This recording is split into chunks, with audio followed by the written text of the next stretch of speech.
Pada dasarnya semua orang mau kaya raya, betul nggak sih? Setidaknya semua orang pengen sukses lah gitu ya. Dan saya punya satu buah cerita buat Anda, dan ini adalah true story. Ada dua manusia. Yang pertama tuh dia jago bikin produk. Jadi kalau misalnya dia bikin produk gitu ya, produk itu nggak kayak produk orang biasa-biasa aja, enggak. Tapi dia memang mungkin dikasih jenius sama Tuhan, sehingga produk yang dia buat tuh memang bagus, memang keren.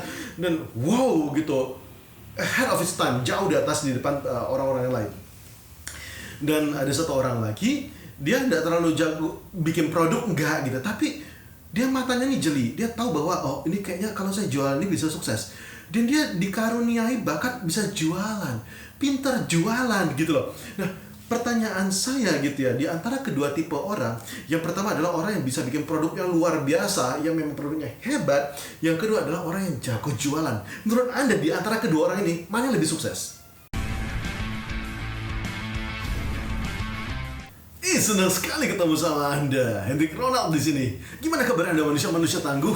Hari ini kita bakal belajar lagi gimana caranya supaya Anda bisa mencapai financial freedom Anda dan pada akhirnya mimpi-mimpi Anda bisa terkabul. Yes? Yeah! Nah, pada dasarnya gini loh, kan manusia tuh terjebak gitu ya. Seringkali ada dua tipe manusia.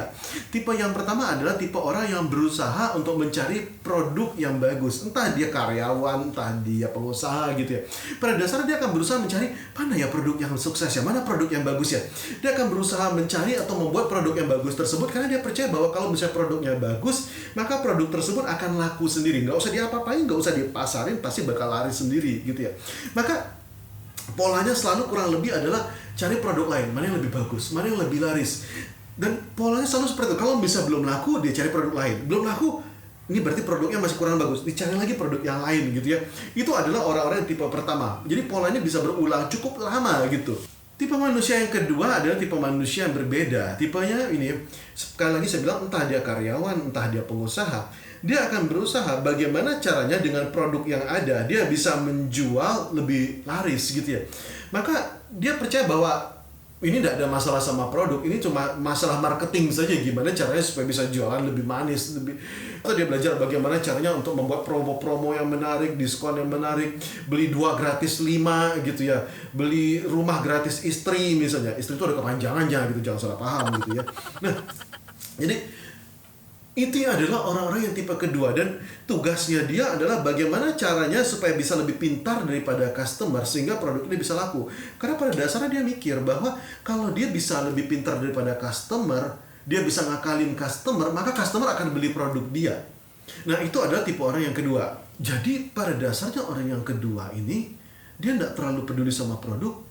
Yang dia peduli cuma satu, margin. Mana yang marginnya lebih gede. Yang penting bonusnya bisa banyak, dia bisa dapat bonus banyak, itu yang dia kejar gitu loh. Nah, sekali lagi saya pengen nanya sama Anda, antara orang tipe pertama, orang yang mencari produk yang terus-menerus mencari produk, mana produk yang lebih laris. Yang kedua adalah orang yang mencari teknik berjualan. Jadi produk lama pun, produk apapun dia akan paksa bagaimana caranya supaya bisa berjual, bisa laris gitu ya. Di antara orang kedua ini, mana menurut Anda yang bakal lebih sukses? Orang tipe pertama atau orang tipe kedua? Coba saya hitung 1 sampai 3. 1, 2, 3, mana kira-kira? Menurut Anda mana yang lebih sukses? Oke, tahan dulu jawaban Anda. Saya pengen mengajak Anda untuk, mungkin Anda bilang saya curang nih, tapi saya pengen mengajak Anda untuk cari pilihan ketiga. Oke, ada orang yang tipe yang ketiga loh. Orang yang tipe ketiga ini beda. Dia bukan berusaha nyari produk mana yang laris, atau dia bukan berusaha membuat produk. Orang yang ketiga ini adalah orang yang memang peduli sama manusia. Dia itu mempelajari mana bukan produk bahkan dipelajari, adalah masalah. Mana masalah yang paling banyak dihadapi sama manusia. Masalah yang benar-benar meribetkan banyak manusia, bikin pusing manusia. Dia berusaha mencari solusinya. Ini adalah orang yang tipe yang ketiga. Tipe yang ketiga ini, dia tidak berusaha untuk jualan produk. Dia cuma berusaha jualannya satu, yaitu bagaimana caranya untuk bisa menyelesaikan masalah orang banyak. Manusia-manusia yang berhasil masuk ke kategori ketiga ini, dia bisa kaya raya. Namanya misalnya Jeff Bezos, namanya misalnya adalah Henry Ford, namanya misalnya adalah Steve Jobs. Saya masih ingat sama satu orang kacamata, dia pakai baju turtleneck hitam, pakai celana jeans. Anda mungkin sudah tahu siapa yang saya bilang. Saya masih ingat banget waktu saya nonton Apple Keynote-nya waktu itu. Dia maju ke panggung, lalu dia bilang, ini ada komputer, ada laptop, laptop ini bagus untuk kerja tuh enak gitu. Tapi laptop ini juga punya keterbatasan untuk dibawa kemana-mana susah.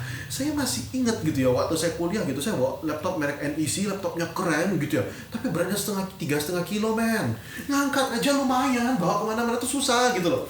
Dan berat gitu loh. Nggak praktis gitu. Kalau misalnya mau kerja 5-10 menit, dan itu pun cuma bisa kerja 1-2 jam doang. Tapi ada satu device lagi namanya HP, itu kata Steve Jobs gitu ya. HP ini enak karena bisa dipakai seharian, tapi HP ini ndak enaknya itu adalah dia terlalu kecil untuk dipakai ngetik, susah, lama, mau kerja banyak tuh susah, mau ngerjain spreadsheet kan ndak bisa gitu ya.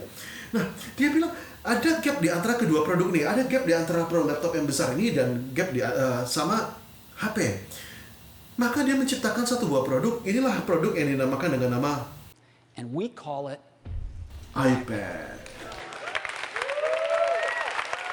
Ternyata orang bisa mendapatkan satu buah produk yang dia tidak menyangka bahwa dia membutuhkan produk ini sebelumnya. Orang bisa kerja dengan iPad. Orang bisa main game dengan iPad. Orang bisa bikin musik dengan iPad. Orang bisa gambar dengan iPad. Orang bisa baca berita dengan iPad. Ada begitu banyak hal yang mereka bisa lakukan dengan iPad. Dan sampai sekarang Apple menjadi produsen tablet terbaik sedunia. Tidak ada yang bisa lebih baik daripada Apple. Ini bukan cuma terjadi sama Steve Jobs doang, seperti saya bilang, tapi juga terjadi sama Nadiem Makarim. Oke, dia melihat, saya masih ingat banget gitu ya, bahwa waktu itu saya lagi buru-buru mau meeting sama CEO-nya 7-Eleven waktu itu, saya masih ingat banget. Saya naik taksi, naik Bluebird, tapi lagi macet, dan saya bayar taksi itu tuh kurang lebih mungkin perkiraan saya argonya sekitar 80.000, 100.000 gitu ya. Tapi ketika saya macet, saya turun gitu ya. Tinggal deket doang. Saya masih ingat saya turun dari taksi.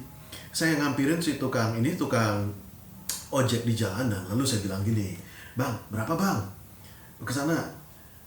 Dia bilang 100.000. Saya bilang, "Buset, ini sama Bluebird mahalan abang gitu loh. Sama mahalnya." Dia bilang, "Ya kalau mau silakan, naik Bluebird aja." Nah, hati saya asem juga gitu.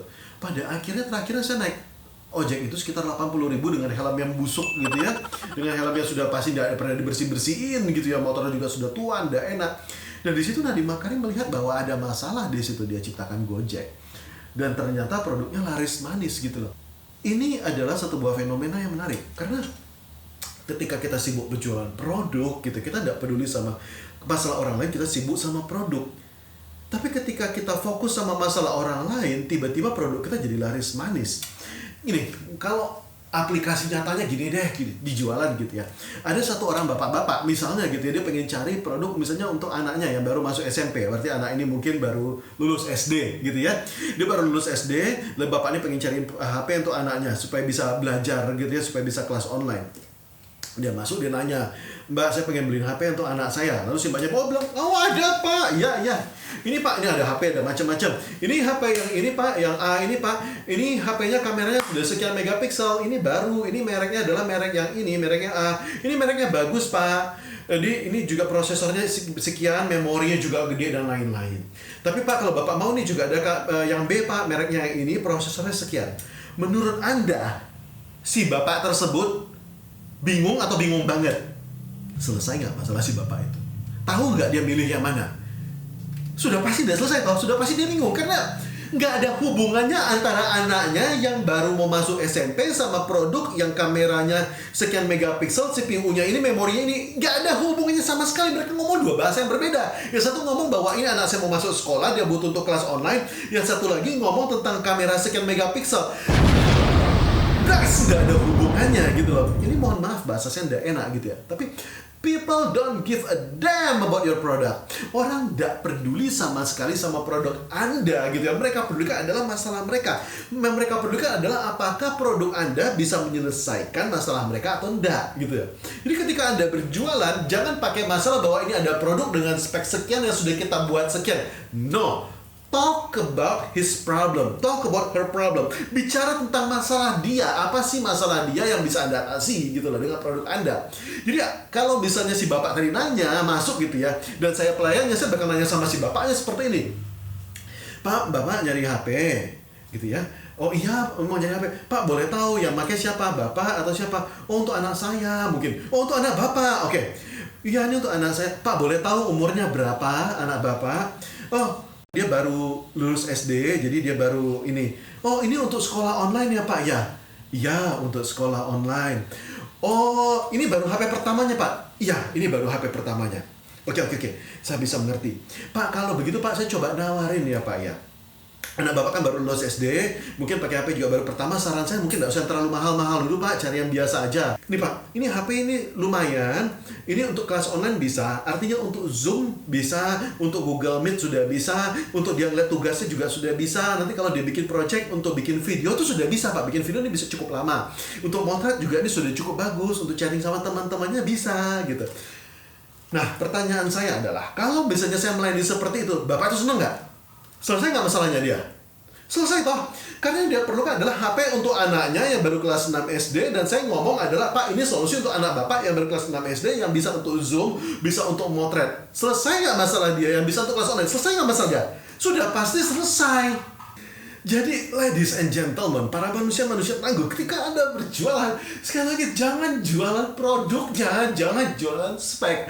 Yang Anda lihat tuh adalah pelanggan Anda tuh siapa gitu loh. Orangnya tuh seperti apa, masalah mereka tuh seperti apa. Ini ketika Anda sudah tahu masalahnya apa, kasih solusinya. Pak, Bapak punya masalah ini solusinya. Jadi kalau misalnya Anda berjualan gitu ya, jualan komputer, misalnya Anda jualan program di sistem accounting misalnya gitu ya, Anda jangan jualan ini adalah sistem accounting dan ini bisa jalan di Windows sekian dan lain-lain. Enggak, Anda jualan kayak gini, Anda jualan bahwa, Pak, ini Anda punya masalah, Anda punya keuangan berantakan, Anda nggak tahu cara bayar pajak, Anda nggak tahu berapa sebenarnya profit Anda yang sebenarnya. Kenapa keuangan Anda misalnya Anda bingung, Anda sudah jualan banyak tapi hasilnya nggak kelihatan? Pakai software kami. Nah, Anda pakai bahasa tersebut, Anda jualan mulai dari masalah orang. Masalah orang apa? Baru Anda kasih solusinya gitu ya. Pak, ini kita punya software, gampang dipakai. Kalau Bapak sudah jualan banyak, ini bisa ngitungin dan akurat, Pak. Bapak kalau misalnya nggak tahu bagaimana cara bayar pajak, berapa persen yang harus Bapak bayar, ini otomatis, Pak. Itu yang Anda lakukan. Kalau misalnya Anda jual, misalnya nih, makanan gitu ya, anggaplah misalnya onigiri gitu ya. Jadi jangan jualan onigiri. Ini ada onigiri rasa tuna, onigiri rasa keju, onigiri rasa mentai, onigiri rasa pisang, onigiri rasa kacang. No! Jangan jualan onigirinya. Kalau misalnya Anda di Jepang gitu ya, ya boleh lah, orang sudah tahu apa fungsi onigiri gitu ya. Tapi yang Anda jual adalah apa masalah orang gitu loh. Kalau misalnya Anda jualnya di tempat yang baru di mana orang belum tahu apa fungsinya gitu ya, maka Anda jual adalah apa masalah orang. Anda bilang kayak gini, Anda buru-buru ke kantor, tidak sempat sarapan. Itu adalah masalah orang, itu valid. Atau misalnya gini, Anda sering kena mah karena Anda makannya nggak teratur. Atau misalnya Anda sering lembur, onigiri kami sehat, sudah termasuk sayurnya, nutrisinya lengkap. Misalnya, yang Anda jual adalah solusinya, solusi atas masalah orang. Seperti itu. Jadi, kalau misalnya ketika Anda jualan gitu ya, Anda jualan di Tokopedia, misalnya Anda jualan di Shopee, Anda jualan di Lazada atau dimanapun, Anda mulai mengubah gitu ya, ubah juga title Anda. Jangan misalnya cuma menjual misalnya seperti onigiri tadi, misalnya onigiri rasa mentai atau itu gitu ya. Tapi misalnya solusi sarapan praktis, onigiri mentai. Bisa seperti itu. Atau onigiri mentai misalnya adalah solusi supaya Anda tidak sakit mah. Misalnya seperti itu gitu ya. Itu yang Anda jadikan keyword Anda. Dan ketika Anda ngomong sama orang, pastikan yang Anda jual bukan produknya, tapi adalah masalah orang. Oke? Saya pengen Anda bisa membalikkan situasi Anda. Sehingga bukan Anda yang ngejar-ngejar customer, belilah, temuilah saya, please give chance, kasih kami kesempatan menerangkan produk kami. Enggak. Saya pengen Anda bisa membalikkan situasi ini sehingga Anda yang dikejar-kejar sama customer yang nanya sama Anda, customer yang konsul sama Anda, customer yang pengen minta petunjuk sama Anda. Apa yang harus kami lakukan? saya pengen itu yang bisa terjadi sama Anda. Itu makanya saya buatkan satu buah video spesial. Bagaimana caranya supaya situasi bisa berbalik. Gimana caranya supaya customer yang ngejar-ngejar Anda. Nah, Anda nonton video ini videonya saya tunjuk ini, karena video ini penting. Di video ini saya menjelaskan sama Anda, bagaimana caranya supaya Anda yang dikejar-kejar sama customer. Gimana caranya supaya customer yang justru membutuhkan Anda. Anda nonton video yang ini, oke? Dan saya yakin ketika Anda sudah menggabungkan ilmu ini, Anda menggabungkan ilmu solusi ini sama ilmu yang di atas ini, saya yakin Anda jualan pasti jadi jauh lebih bagus lagi. Saya Hendrik Ronald, salam dahsyat buat Anda.